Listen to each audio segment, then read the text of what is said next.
You might also notice that the trumpet judgments are more severe than the seal judgments. И вы, может быть, заметили, что суды труб более суровые, чем суды печати. They are more specific as well. Они также более конкретные.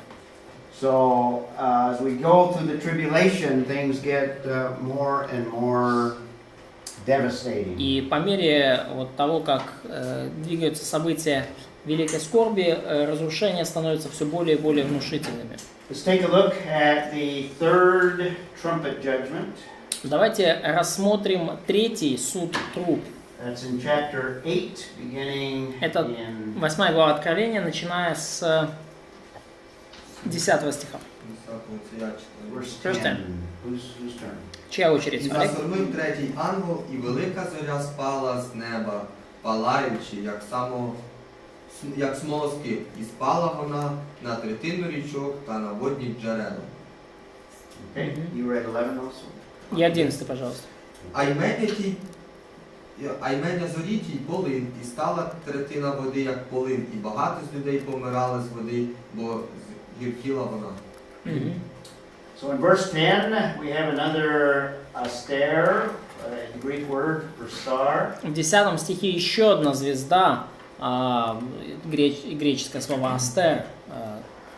This one's a great one.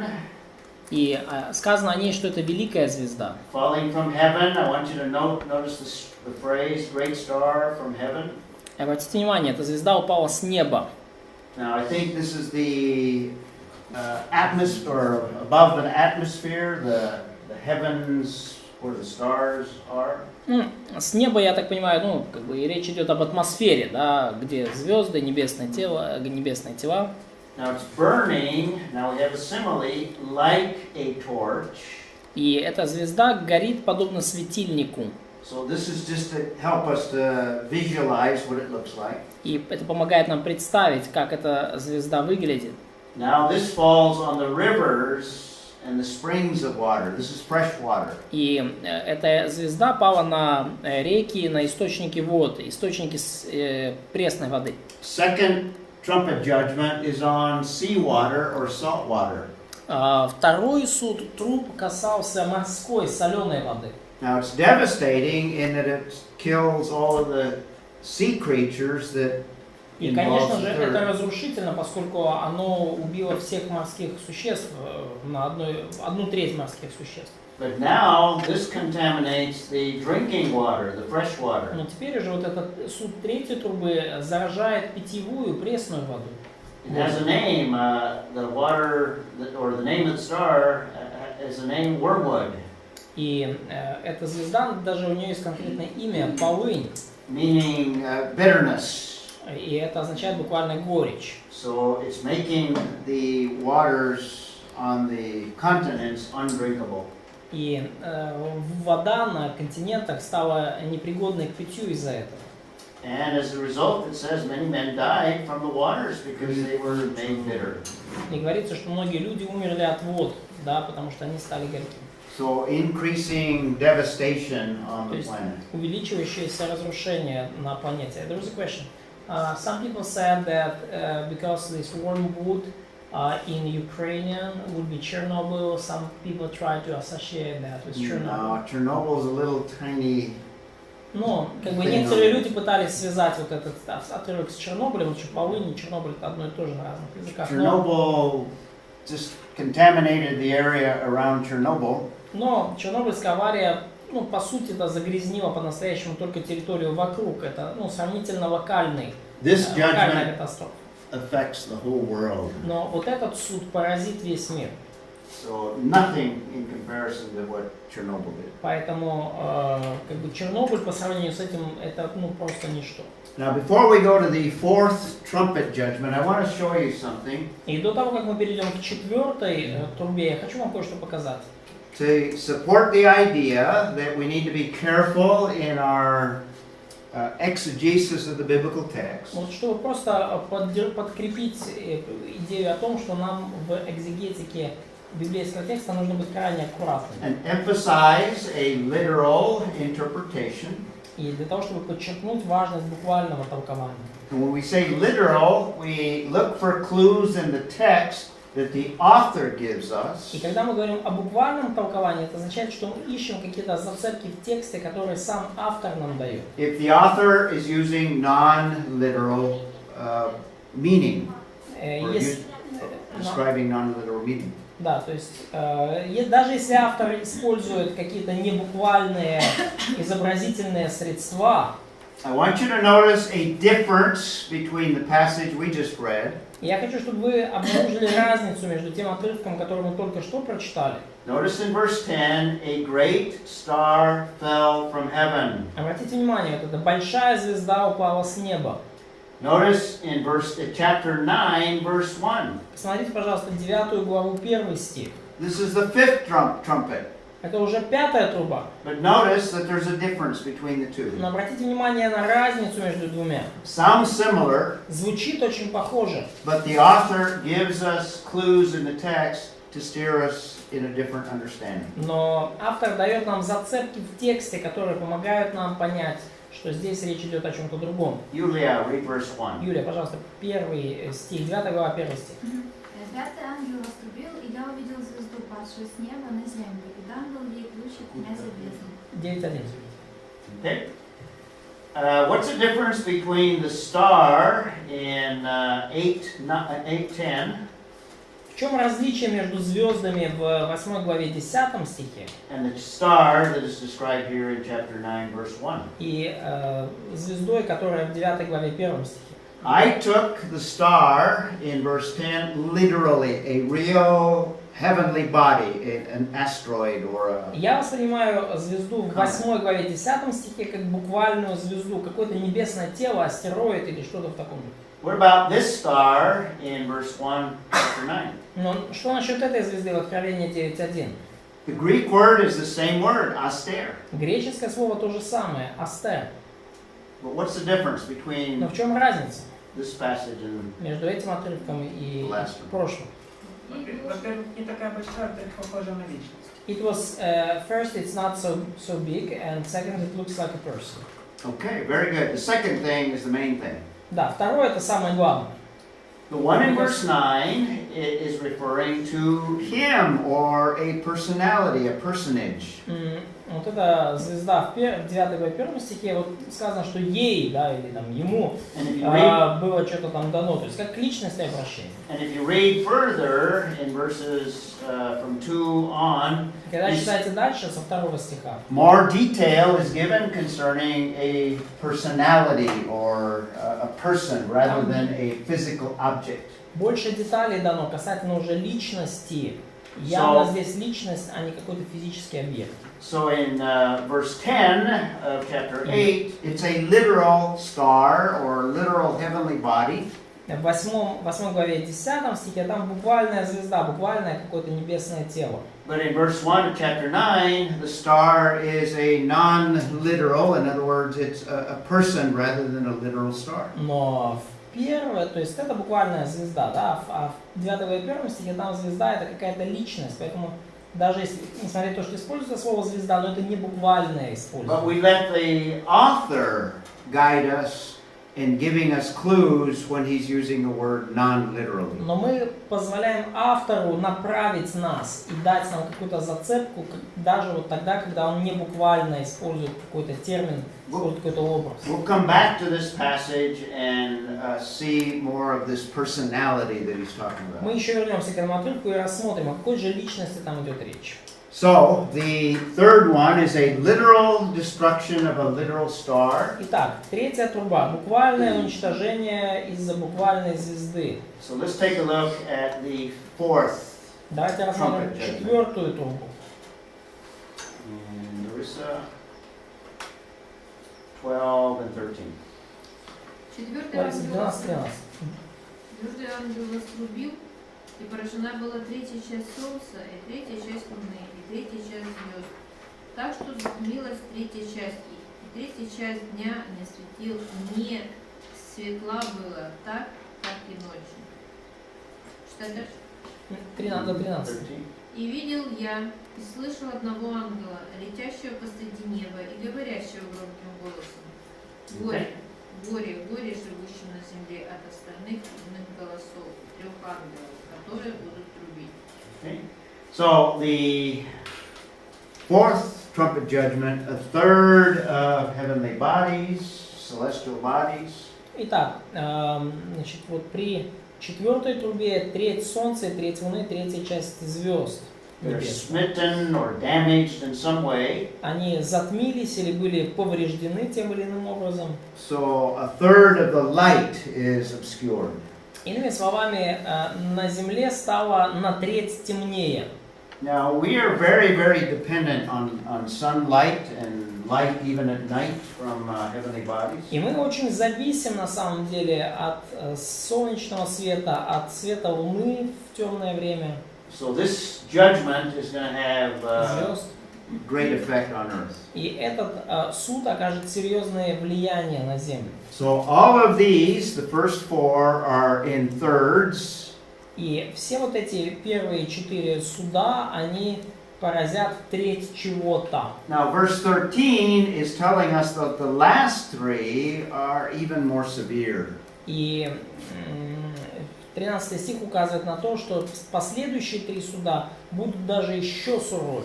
And he describes them as woes, И они описываются как горе, 3 горя. meaning these are very dreadful И judgments. подразумеваю, что это какие-то очень страшные, пугающие суды. And in fact, we have a lot of verses that describe the following ones. И очень много стихов у нас есть, которые описывают следующий суд. And we already started looking at chapter 9, where we have the fifth trumpet Мы judgment. уже с вами видели 9 главу Откровения, где описывается 5-я труба. So we have the first four are in thirds. Итак, есть первые 4 суда, где будет поражено по трети The всего. last three will be described as woes, 3 И woes. последующие 3 суда, труб, описаны как горя. So we have a star that's described as a personage. Вот эта звезда в 9 главе 1 стихе описана как личность с явными характеристиками личности. The star also is accompanied with a key of the bottomless pit. И этой звезде дан ключ от кладезя бездны. Okay? And this key is given to this personage. Этот ключ дан вот этой личности. And Oh, Vasya, that's- let's read verse 2. Василий, 2 стих, пожалуйста. 9. Notice the he referring to the star, which is referring to that same personage. 9.2. А вот обратите внимание, вот это она, да, ну или в английском он, указывает на звезду, на этого персонажа. И она открыла бездонную яму, и поднялся дым из ямы, как дым от великой печи. И затмились солнце и воздух по причине дыма от ямы.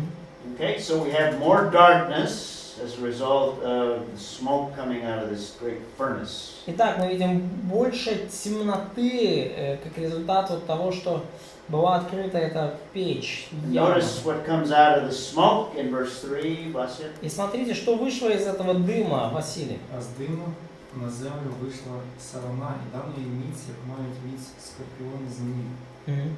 Okay, again, power is given. In other words, they don't exercise power on their own. Опять же, власть им была дана, то есть они не властвовали сами по себе, по своему. Implied in the little phrase is sovereignty of God orchestrating these events. И вот эта маленькая фраза, что дана власть, она указывает на Божье всевластие и на то, как Бог всевластным, суверенным образом организует все эти события. We have these strange locusts that are described somewhat differently than common little insects. И далее мы видим вот эту странную саранчу, которая описывается как-то иначе, чем обычные вот эти вот маленькие противные насекомые. Verse 4 4. shows the devastation that they do. И описывается разрушение, которое они будут нести. Here I read verse 4. И сказано было ей, чтобы не делала вреда траве земной, и никакой зелени, никакому дереву, а только одним людям, которые не имеют печати Божией на телах своих. Okay, so these are unusual locusts. То есть вот это необычная саранча. Normal locusts will eat green things, leaves of trees, etc. Нормальная саранча, она ест деревья, листья, But these torment men. но это вот аномальная саранча, она мучает людей. And notice they're discriminating, they only do certain men. И обратите внимание, есть определенное развлечение у этой саранчи, она атакует только определенных людей. Those who are not sealed by God Himself. Тех, кто не запечатлен самим Богом. Believers are spared the judgment here. Верующие сохранены от этого суда здесь. Verse 5, Стих 5. Alessia. І було для Ної, щоб їх не вбивати, але мучити 5 місяців, а мука від неї, як мука від скорпіона, коли вкусить людину. Another unusual description of Еще одно locusts. необычное описание вот того, что делает эта саранча. They're like scorpions, they sting men. Они как скорпионы, которые жалят человека. And it says for 5 months, I take it literally. И это мучение продолжается 5 месяцев. Я буквально это воспринимаю. Verse 6, men will want to die and can't. И 6 стих. В те дни люди будут искать смерти, но не найдут ее. So they can't even commit suicide. Они даже захотят покончить жизнь самоубийством. Then we have a description, very unusual description of these locusts. И далее мы видим очень необычное описание этой саранчи. And it reiterates their sting and their tails in verse 10. Описываются в 10 стихе хвосты и жало. And notice they are led by a king, in other words, a personage, another person. И обратите внимание, что в 11 стих у этой саранчи есть царь, и их ведет какая-то личность. This is the personage that is described as a star. И вот это та самая личность, которая описана под названием звезды. And by the way, there are other passages in the Old Testament that refer to humans as stars. И, кстати, есть еще другие отрывки в Ветхом Завете, которые называют людей звездами. Actually, angels as stars in the Old Testament. И в Ветхом Завете также ангелы являются звездами. And here, this one is probably in view. И, скорее всего, здесь именно об ангеле идет речь. And his name means destroyer. Abaddon means destroyer, and in Greek, apollyon. И его имя по-еврейски Аввадон означает разрушитель, а по-гречески то же самое Аполеон. So this fifth woe, or fifth trumpet judgment, first woe, И вот это вот пятый суд трубы или первое горе, seems to be a description of demonic torment of men. кажется, описывает то, как демоны мучат человека. So we have a swarm or an army of demonic spirits that torment people. И мы видим вот эту вот целую армию вот, demonic people, вот этих одержимых демонами людей, которые мучают остальных людей. Then the last verse there, or verse 12, tells us that that's the first woe, 2 more are coming. И 12 стих говорит, что вот это первое горе и еще 2 впереди. So in verse 13 we Стих have 13. the sixth trumpet judgment. Говорится о суде 6-й трубы. And now this will be described as the second woe. И это описывается как второе горе. Let's read that one. Прочтем это. 6-й ангел вострубил, и я услышал один голос от 4 рогов золотого жертвенника, стоящего перед Богом. Read verse 14 also. 14 Говоривший также. 6-му ангелу, имевшему трубу, освободи 4 ангелов, связанных при великой реке Евфрате. So now we're going to have these 4 angels releasing this other army or armies. Теперь мы видим вот еще 4 ангелов, которые высвобождают еще армию. 4 angels bound at the great river Euphrates. И мы видим вот этих ангелов, связанных при великой реке Ефрате.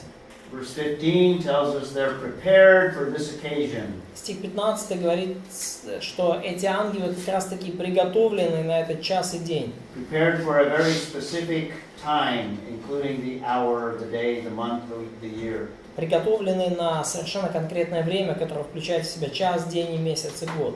And notice they kill 1/3 of mankind. И обратите внимание, что они должны умертвить треть человечества. So we have a quarter, Итак, let's say 7 billion. у нас уже погибло четверть населения. Ну, допустим, возьмем 7, как такое округленное число, количество населения. That leaves 5.25 billion. И остается после этого где-то 5 с четвертью. And now we're going to do a third of 5.25. What does that equal? И теперь уже треть вот от этих 5 с четвертью, сколько это? 175. Another Еще один 75. 175. So if we add that one to the other one, we end up with 3.5 billion. То есть сложим одно с другим, получится 3,5 миллиарда людей. That's В сумме. if there are 7 billion people that are living in the Это tribulation. если вот, ну, как бы скорбь начнется завтра, ну, и So no matter what the number is, it ends up with 2 judgments. We have half of и humanity. неважно, какое будет число, но в результате даже вот этих двух судов мы теряем сразу половину земного населения. So half of the human race is destroyed by just 2 judgments. И мы видим, что достаточно даже 2 судов из этих длинных серий, чтобы уничтожить половину земного населения. Now it's not clear whether the seal that brought death, the fourth seal, И, ну, не очевидно, it's not clear whether the fourth seal includes half the population here. но не совсем ясно, включает ли четвертая печать вот эту вот половину населения, вот это уничтожение. Or whether these are separate, this is a separate judgment То есть from, это как бы одно какое-то одновременное событие или это разделенные по времени события. Вот эти трубы и второе горе, 6-я труба и 4-я печать. I think it's a separate judgment. Я думаю, что это отдельные суды. Понятна мысль, да? Okay. All right. So we have in the 6th judgment here, we read the number of the army. Let's read verse 16. В 16 стихе мы читаем про количество этой армии. Стих 16. Число конного войска было 2 тем, и я слышал число его. Okay, read 17 as well. 17 тоже. Так видел я в видении коней и на них всадников, которые имели на себе брони огненные, гиацинтовые и серные, головы коней, как головы львов, и изо рта их выходил огонь, дым и сера. So we have a description, and then again in verse 18, a third of mankind was killed by these 3 plagues. То есть вот мы видим описание, 18 стих говорит, что от этих 3 язв умерла третья часть людей. So it reiterates the number. То есть снова повторяется вот это число. Question, so this locusts and this army, are different? You said that locusts are the demonic people. Could we say those are demonic people? So it's Yes, we have a second army. This one is from the east. То есть вот 6-я труба, да, это уже отдельная, 2-я армия. Это армия с востока. And from the description, this may be another demon-possessed army as well. И из описания видно, что это, видимо, какая-то вот еще одна одержимая бесами армия. I think these locusts are clearly demon-possessed people. Я думаю, что вот эта саранча, очевидно, из описания, это какие-то одержимые люди. And we may have a 200 million demon-possessed army. И вполне возможно, что у нас будет также 200-миллионная армия одержимых бесами людей. Second woe destroys a third of mankind. И при втором горе погибнет треть человечества. Now we have an interlude in chapter 10. И мы у нас видим в 10 главе такая небольшая вставка, интерлюдия. chapter 10 and the first part of chapter 11 where we have the two witnesses. И в 10 главе, и в первой части 11 главы мы видим вот этих двух свидетелей. So just like after the seal judgments, John gives us a break from this horrendous picture. То есть, как и после 6 главы, Иоанн дает нам небольшой перерыв от этих жутких, устрашающих образов. He's going to give us another break between the sixth and seventh trumpet judgment. Он дает еще вот этот один перерыв между 6 и 7 трубой.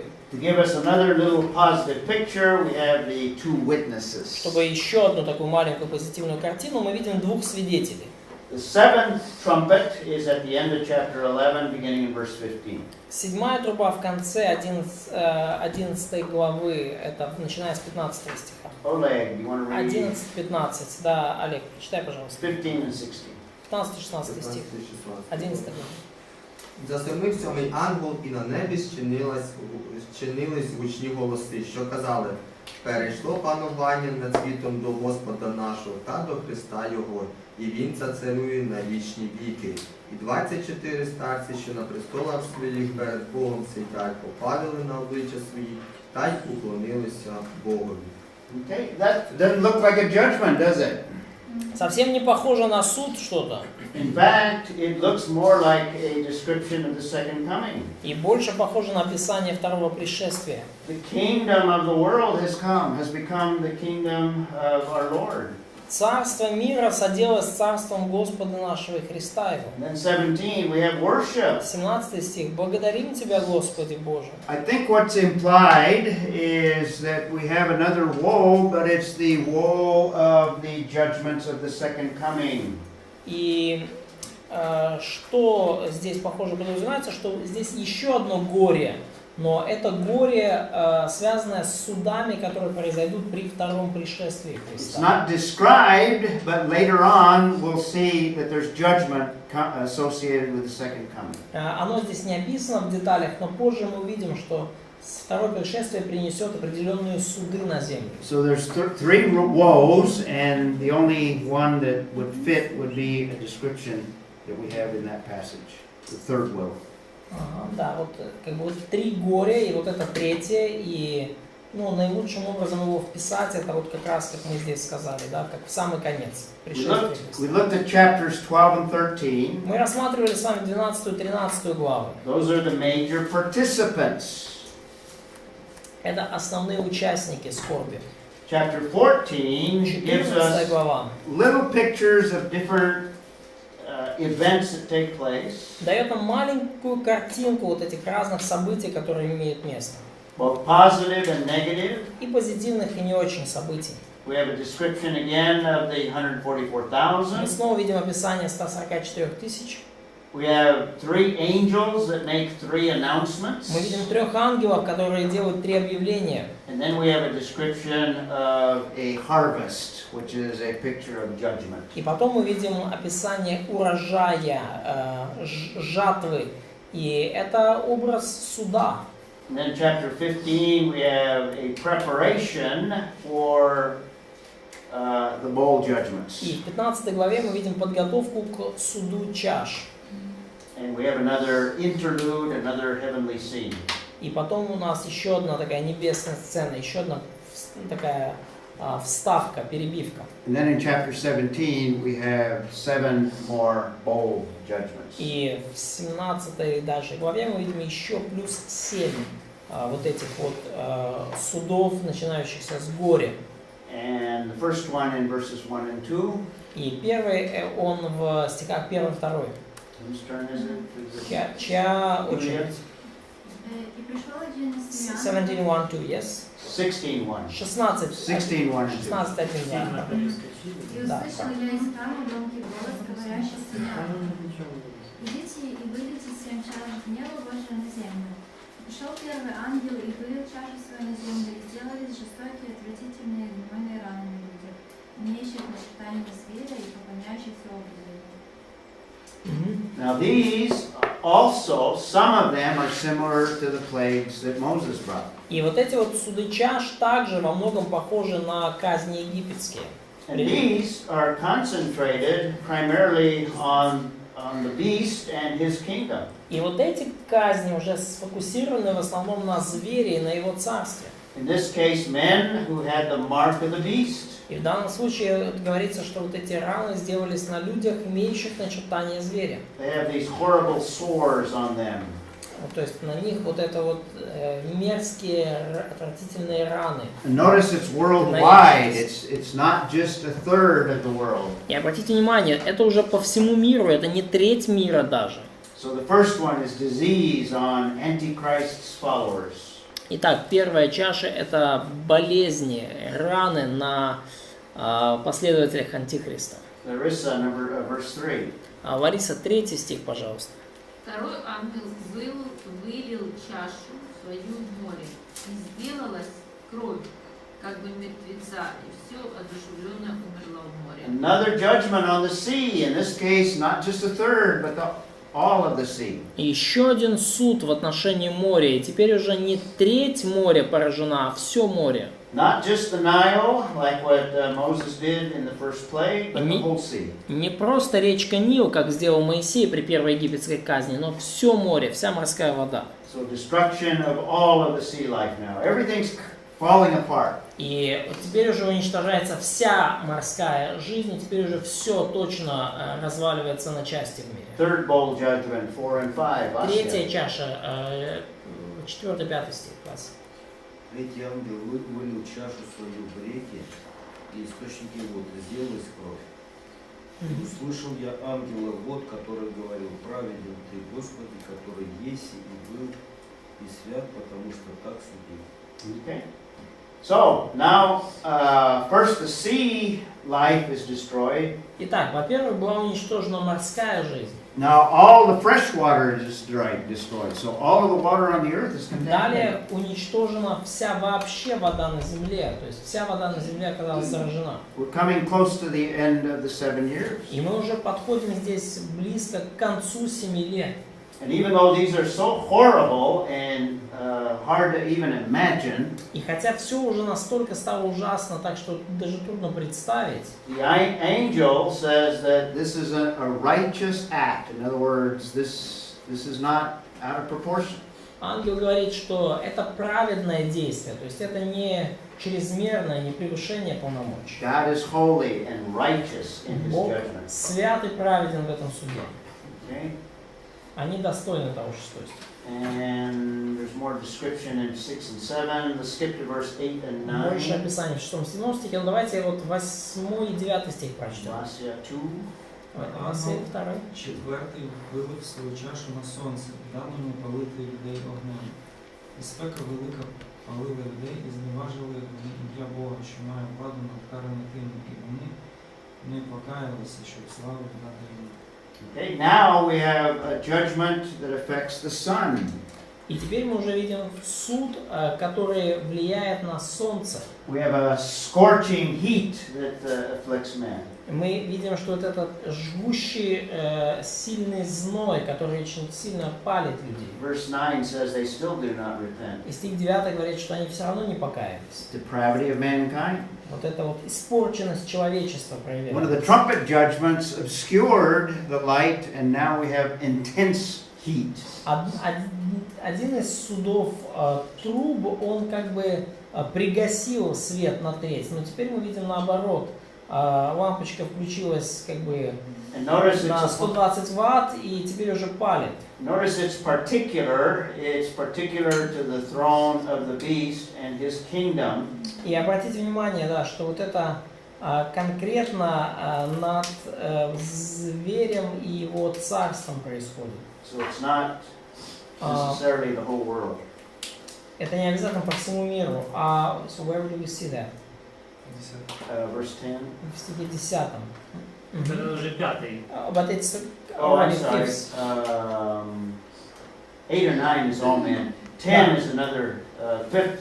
8 и 9 это для всех людей, а вот 10 да уже. Прочтите, пожалуйста. Era 10 and 11. 10-11 стих. Ира.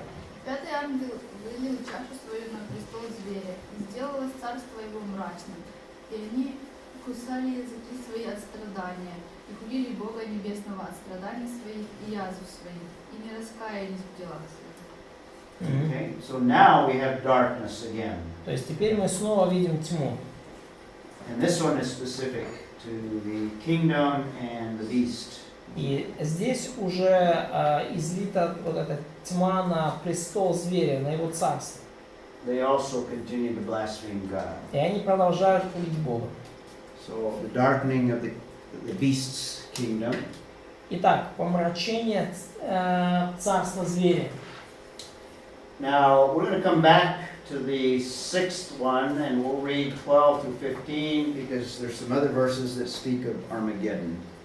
И мы еще вернемся к 12, стихам с 12 по 15, потому что говорится, вот эти стихи говорят об Армагеддоне. Мы коснемся их, когда будем говорить про Армагеддон. So the sixth bowl is a description of the battle of Armageddon. Шестая чаша, она описывает битву при Армагеддоне. We'll come back and look at it. И мы вернемся и рассмотрим еще. As you notice on the outline sheet, we have it listed separately. Как вы видите в вашем плане, у нас там Армагеддон отдельно идет. The seventh bowl judgment, beginning in verse 17. Седьмая чаша, этот суд начинается с 17 стиха. Alessia. Сьомий же ангел вели чашу свою на повітря, і голос гучний залунав від небесного храму. З престолу говорячи, сталося. Read 18. 18. І сталися блискавки, і гуркіт та громи, і сталося велике трясіння землі, якого не було, відколи людина живе на землі. Великий такий землетрус, такий міцний. So we have the greatest earthquake that the earth has ever seen at the end here. И теперь мы в конце скорби видим вот величайшее землетрясение из всех, которые видела земля. Notice it says it is done, so we're wrapping up the 7-year Обратите внимание, tribulation. 17 стих говорит «совершилось», то есть мы уже подходит к концу эта семилетняя скорбь. And it describes the destruction of the great city. И описывается разрушение великого города. And Babylon. We're going to see the fall of Babylon as well. Мы увидим также падение Вавилона. Verse 20. Стих 20. Nadia. И всякий остров убежал, и гор не стало. Okay, and 21. И 21. Град величиною в талант пал с неба на людей, и хулили люди Бога за язвы от града, потому что язва от него была весьма тяжкая. Destruction of islands and mountains. Уничтожение островов и гор. More cataclysms in 21. Больше катаклизмов в 21 стихе. Hailstones. Вот эти вот градины. That looks very similar to the sixth seal judgment. Очень похоже на суд шестой печати. So the seventh is cataclysms. Поэтому вот суды седьмой чаши это катаклизмы, так же как и шестая печать. All right. So are these the same or they're parallel? No, I think they're separate. Yeah, I think they're parallel. Да, я думаю, это не один и тот же суд, это параллельные суды. Slightly different, but I think they occur in the same time frame. Они слегка отличаются в деталях, но я думаю, что они происходят примерно в одно и то же время. So those are the three sets of judgments. И вот это три набора судов. They get more severe as we go further into the tribulation period. И по мере нашего продвижения, по периоду Великой Скорби, суды становятся все более суровыми.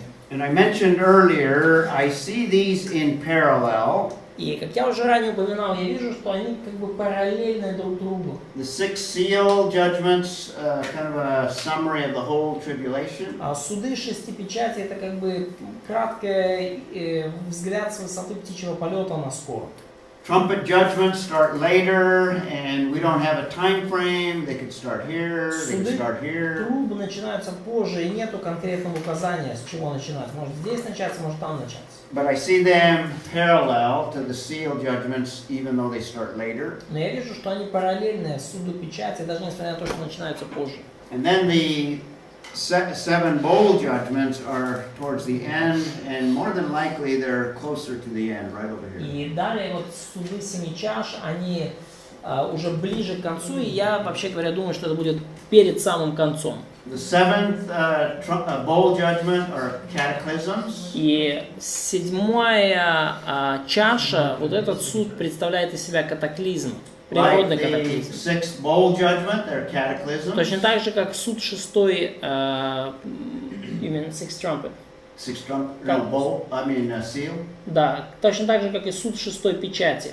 And the seventh trumpet judgment is a picture of the second coming, so it's И simultaneous. суд седьмой трубы, который связан со вторым пришествием. Поэтому я думаю, что они произойдут одновременно. That's why I prefer to see them in parallel. Вот почему я предпочитаю располагать эти суды параллельно друг другу. Now, some scholars put them in sequence. Некоторые ученые размещают их последовательно. Put the seal judgments, Сначала печати, then the trumpet judgments, потом трубы, and then the bowl judgments. потом чаши. We don't have a time frame, so Временной диаграммы в книге Откровения у нас нету, this is another possible way to lay out the поэтому chronology. это возможный способ истолковать The и other one? создать хронологию. Так. This is one I prefer. Ну вот я предпочитаю такой взгляд.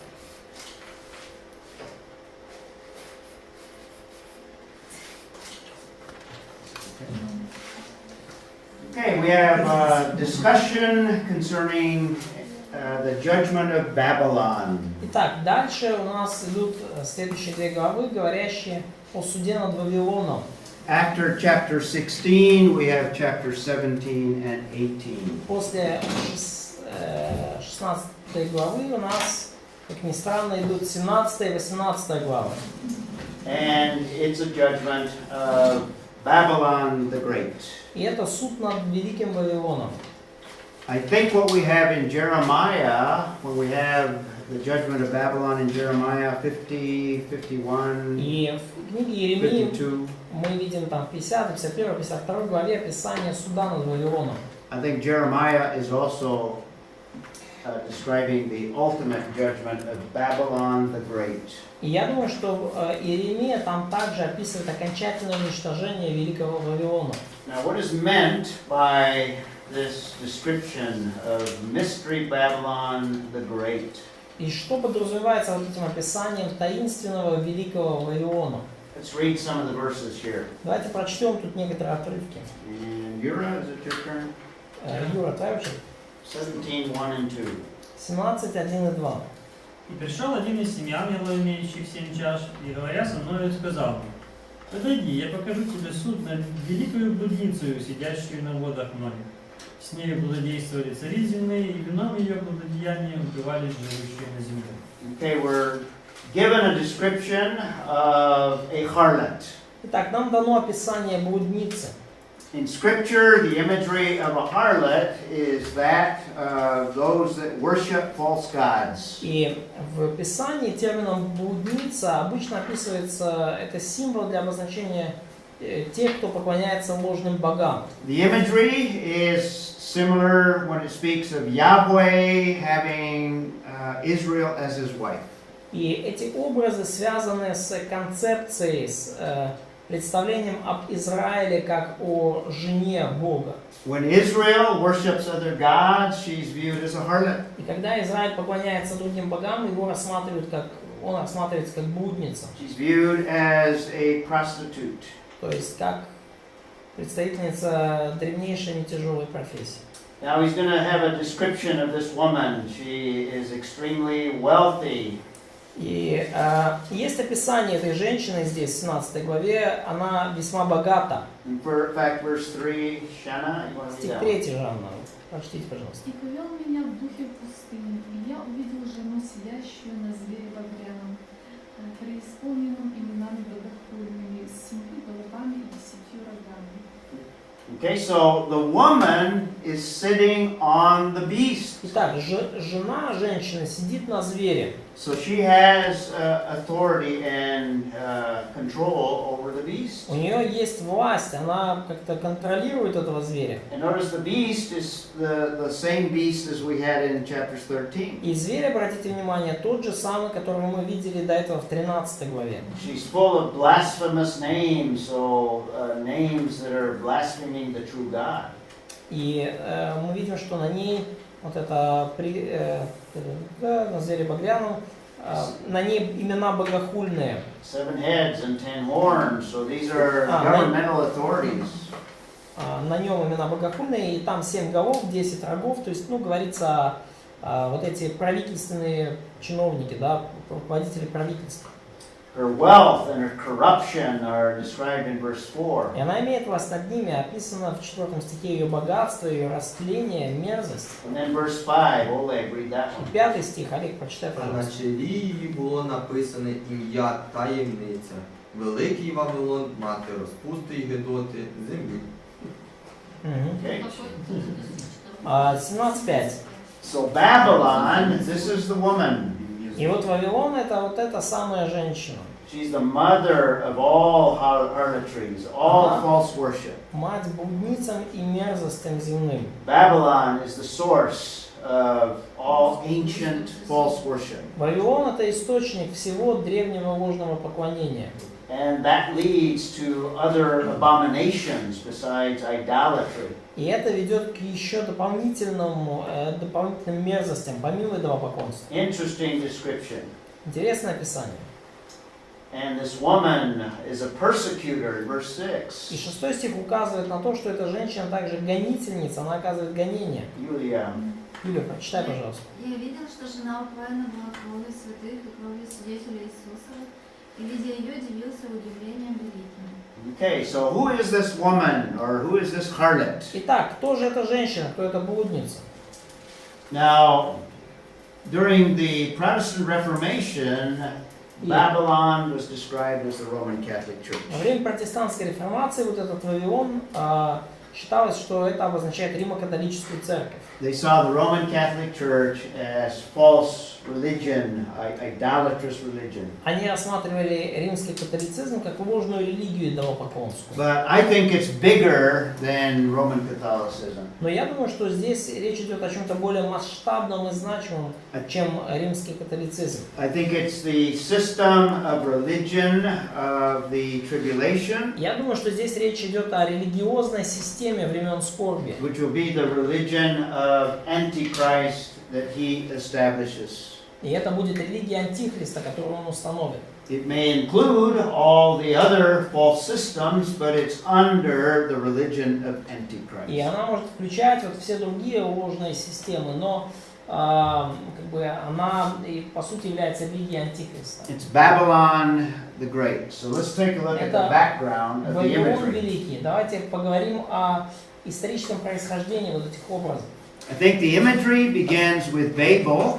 Я думаю, история этих образов тянется корнями в историю Вавилонской башни. And some archaeologists believe that the ancient site of Babylon is also the ancient site of Babel. И некоторые археологи также верят, что есть Вавель, да, Бейбл, да, древняя раскопка, и некоторые ученые считают, что это как раз-таки обломки древнего Вавилона. And remember, Babel was where mankind organized in a one unified system. We don't have this difference between Babel and Babylon in Russian. Oh, you don't have a difference? We don't have. Okay. Ну вот и помните, да, вот этот Вавель, да, или Бейбел, да, Вавил, буквально. Да, это место, где первый раз человечество организовалось против Бога. You can distinguish it, the Babel of Genesis 11. Да, то есть когда мы говорим о, то есть важно понимать, да, то есть мы говорим о Вавилоне Бытия 11 главы. At Babel in Genesis 11 you have a one world system. При Вавиле в Бытии 11 главе у вас была всемирная некая система. Mankind politically unified. Человечество было политически объединено. One language. Был один язык. Located in one place. Они все были собраны в одном месте. One religion organized against the one true God. У него одна религия, организованная против единого истинного Бога. That's the source of Babylon that comes later. Это источник Вавилона, который Это источник и это предтеча Вавилона, того, который появится в будущем. So ancient Babylon and Babel of Genesis 11 is located there. И древний Вавиль, да, древний Вавилон, Бытия 11 главы расположен здесь. It's about 60 miles or about 90 kilometers south of Baghdad Это today. где-то 90 километров на юг от Багдада. And you know the story of Babel, the building of a tower. Знаете эту историю Вавилона, строительство этой башни. This is believed to be what the tower may have looked like. Ну, считается, что примерно так могла выглядеть эта башня. That's the origin of Babylon the Great. И вот это вот происхождение того великого Вавилона, о котором речь идет в Откровении. So it's all of apostate religion combined. Это все отступнические религии, собранные вместе. Combined under Antichrist. Собранные при Антихристе. And the history of Babylonianism И история вавилонизма, is you see it cropping up throughout world history. мы видим, что она вот Вавилон постоянно пробивается, да, вот его ростки на протяжении мировой истории. The Babel of Genesis 11 is in rebellion against God. Вавилон Бытия 11 главы это восстание против Бога. The Babylon later in history is the one that destroyed God's people. Позже Вавилон, уже историческая Вавилонская империя, уничтожала Божий народ. One world system that was one world politically, economically, religiously. Это вот была та самая вавилонская мировая система, связанная, объединенная политически, экономически и религиозно. When Saddam Hussein was alive, he put a lot of archaeological work on ancient Babylon. И когда Саддам Хусейн был еще жив, он много усилий археологических вложил в раскопки древнего Вавилона. Restored the city, the ancient archaeological remains. Восстановил город, восстановил вот эти древние археологические остатки. And this is the entrance to the park that he developed. И вот это вход в парк, который он создал на том месте. Reproduces ancient Babylon. Это воспроизведение древних вавилонских ворот в их самой высокой славе. So Babylonianism throughout its history is a one world idea, one world И system. вавилонизм на протяжении мировой истории это вот такая идея о всемирной некой системе, всемирном государстве и правительстве. Unified politically, economically. Которое будет объединено, это государство, экономически, политически. And unified with false religion. И объединено оно будет также ложной религией. So politically, it's a government that persecutes the believer, the true believer. И когда мы говорим о политике, то речь идет о правительстве, которое осуществляет гонение на верующих. It's that one world government that's described in Revelation, or one world economic system in Revelation 13. Это вот та самая всемирная экономическая система, которая описана в Откровении 13 главе. It'll be an economy of greed. И это будет экономика, основанная на жадности. And it'll be a religion that is demonic. И будет также присутствовать религия демонического происхождения. Motivated by the dragon, who is Satan himself. Мотивированная драконом, который является самим сатаной. Worship will be focused on the incarnation of Satan, Antichrist. И поклонение будет основываться на вот воплощении вот этого антихриста. The second beast will promote this false religion. Воплощение сатаны в антихриста, и второй зверь, лжепророк, будет продвигать максимально эту религию. So that's Babylonianism. Итак, это вавилонизм. And what we have in the book of Revelation is the final judgment of that world concept, that world system. И что мы видим в книге Откровения? Окончательный суд над этой концепцией, этой мировой системой. That'll exist during the Great Tribulation. Но она будет, тем не менее, существовать во время Великой Скорби. So chapter 17 is a description of that judgment. И Откровение 17 глава описывает вот этот суд, который случится. Let's read further into verse 17. Давайте прочтем 17 стих. I think it's 17. 17:7. 17:7. Меня пропустили. Лариса, И сказал мне ангел: что ты дивишься? Я скажу тебе тайну жены и зверя, носящего ее, имеющую 7 голов и 10 рогов. 8 also. Yeah, 8. И 8. Зверь, которого ты видел, был, и нет его, и выйдет из бездны, и пойдет в погибель. И удивятся те из живущих на земле, имена которых не вписаны в книгу жизни от начала мира, видят, что зверь был, и нет его, и явится. Okay. So the beast, there's a relationship between the beast and the woman. Ну вот зверь, да, мы видим явно какие-то взаимоотношения между зверем и этой женщиной. The beast carries this false religious apostate religion. Beast carries. Yeah, that's what it says in 7.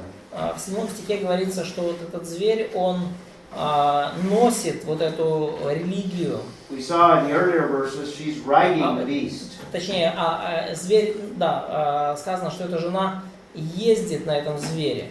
The beast will be destroyed.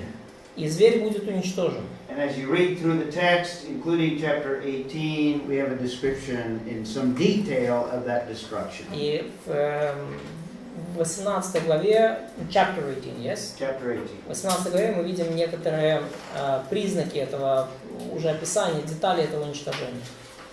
Okay, it's going to explain these 7 kings, these 7 horns that we read. Ну, вот хотел бы еще объяснить по поводу этих 7 рогов, о которых мы читали. Verse 10, let's read it. Стих 10, давайте прочтем. Vasya?